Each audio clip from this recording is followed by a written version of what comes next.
اردن اور مصر کے بعد صہیونیت کے قدم متحدہ عرب امارات میں اب باقاعدہ آ چکے ہیں۔ سعودی فضائی حدود کو اسرائیلی پروازوں کے لیے اجازت حاصل ہو چکی ہے۔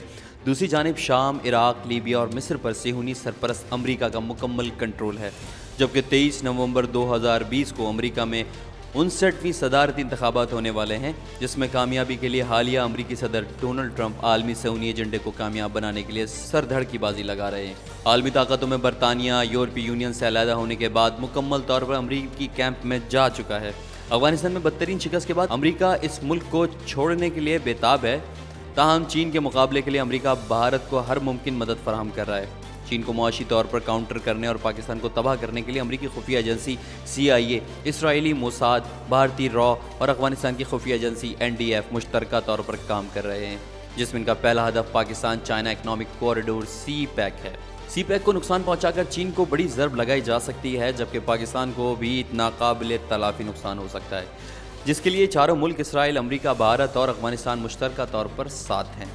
دوسری جانب مشرق وسطیٰ پر نظر ڈالی جائے تو یورپ کے 3 اہم بڑے ممالک جرمنی، اٹلی اور فرانس، جن کے اسرائیل کے ساتھ تجارتی اور دفاعی گہرے تعلقات ہیں، وہ مشرق وسطیٰ کی تباہی کے بعد ترکی کو بھی مستحکم نہیں دیکھنا چاہتے۔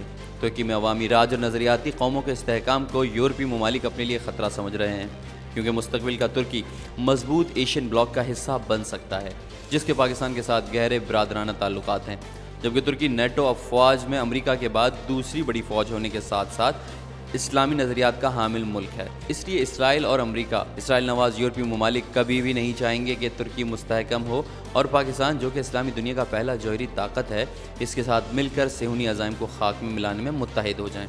اس منظر نامے میں پاکستان کی اہمیت کو نظر انداز نہیں کیا جا سکتا۔ یہ تو تھا ایک پاکستان کے حوالے سے عالمی سیاست کا ایک مختصر جائزہ۔ اب بات کرتے ہیں کہ متحدہ عرب امارات نے اس قدر عجلت میں اور خفیہ طریقے سے اسرائیل کو تسلیم کیوں کیا، اور اس حوالے سے کسی کو کوئی خبر ہی نہیں ہو سکی۔ دنیا جانتی ہے کہ صہیونی عزائم کی تکمیل کے لیے غیر قانونی صہیونی ریاست اسرائیل کا قیام عمل میں لایا گیا۔ امریکہ، برطانیہ، جرمنی، فرانس، روس کے علاوہ دنیا بھر کے علاقوں سے یہودیوں کو جمع کر کے اسرائیل میں آباد کرنے کے بعد صہیونیت کی تحریک گریٹر اسرائیل کے منصوبوں کے تحت آگے بڑھ رہی ہے۔ یہودی مذہبی کتاب تلمود کی خوفناک تعلیمات نے صہیونیوں کو پوری دنیا پر حکمرانی کے جنون میں مبتلا کر رکھا ہے۔ معیشت، صنعت، تجارت اور دفاعی اعتبار سے اسرائیل کی صلاحیتوں سے کسی صورت انکار نہیں کیا جا سکتا، لیکن اسرائیلی اچھی طرح جانتے ہیں کہ ایک دن ان کا ٹکراؤ پاکستان سے ضرور ہوگا، کیونکہ پاکستان ایک نظریاتی ملک ہے اور یہاں کے عوام اسرائیلی وجود کو مٹانے کا جذبہ رکھتے ہیں۔ یہ بات یاد رکھنا چاہیے کہ بھارت اور اسرائیل نے مشرقی پاکستان کو بنگلہ دیش بنانے کے لیے 1966 میں خفیہ معاہدہ کیا تھا، اور 1971 کی جنگ کے دوران اسرائیلی عسکری ماہرین بھارت میں موجود تھے۔ اسرائیل 3 مرتبہ پاکستان پر حملے کی کوشش کر چکا ہے، لیکن پاکستان کی دفاع کی آخری لکیر ISI نے اس کو ناکام بنا دیا۔ پاکستان اور عوامی جمہوریہ چین کے مشترکہ منصوبہ CPEC کے آغاز سے جنوبی ایشیا میں مفادات کے تحفظ کی جنگ جاری ہے، اور امریکہ نہیں چاہتا کہ یہ منصوبہ کامیاب ہو۔ اس کے لیے امریکہ نے افغانستان میں بھارت کو پاکستان کے خلاف تخریبی کارروائیوں کے لیے ہر طرح کی مدد فراہم کی، اور بھارت کے ذریعے ایران اور پاکستان کے درمیان اختلافات پیدا کیے۔ چابہار کے خیالی منصوبے اور CPEC کی وجہ سے عرب امارات کی حیثیت کا خاتمہ اسرائیلی، بھارتی اور امریکی پروپیگنڈا ہے۔ کسی حد تک یہ بات اب ایران کی سمجھ میں آ چکی ہے۔ اسرائیل چاہتا ہے کہ امریکی مدد سے ایران کی مذہبی قیادت کو ختم کر دیا جائے اور ایک بار پھر ایران پر امریکہ نواز قیادت کو مسلط کیا جائے، تاکہ پاکستان کے گرد گھیرا تنگ کر کے بلوچستان کے ساحلی علاقوں میں انتشار سے CPEC کو نقصان پہنچ سکے۔ امریکہ اور برطانیہ مقیم چند مٹھی بھر عناصر دہشت گردی کرا رہے ہیں، لیکن بلوچ عوام کی اکثریت ان کو مسترد کر چکی ہے۔ متحدہ عرب امارات کے بعد اسرائیلی قدم کہاں تک بڑھ سکتے ہیں، یہ فیصلہ امریکہ کے صدارتی انتخابات کے بعد کیا جائے گا۔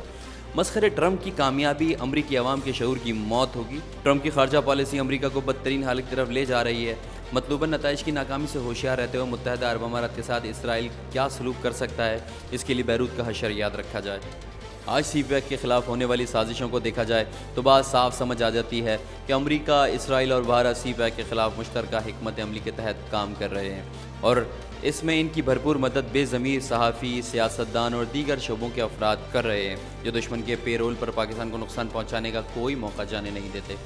اس کی تازہ مثال بھارتی سابق فوجی میجر گورو واریہ کی جانب سے سی پیک اتھارٹی کے چیئرمین جنرل عاصم سلیم باجوہ پر لگائے گئے الزامات ہیں، جس میں تمام باتیں قیاس آرائیوں پر مبنی ہیں، کسی ایک کا بھی ثبوت نہیں دیا گیا، بس زبانی کلامی الزامات ہیں، جس کو امریکہ میں مقیم صحافی احمد نورانی نے من و عن بیان کر دیا اور بھارتی امریکی پے رول پر کام کرنے والے عناصر نے خوب ہوا دی۔ ان تمام صورتحال کا جائزہ لیا جائے تو کوئی بھی بخوبی سمجھ سکتا ہے کس طرح اسرائیل پاکستان کا گھیراؤ کر رہا ہے، تاہم ہمیں یقین ہے کہ ماضی کی طرح اس مرتبہ بھی امریکہ، بھارت اور افغانستان متحدہ ہو کر بھی صہیونی عزائم کی تکمیل کے لیے پاکستان کو کوئی نقصان نہیں پہنچا سکیں گے، کیونکہ پاکستان خدائے بزرگ و برتر کے فضل سے قیامت تک قائم رہنے کے لیے ہے۔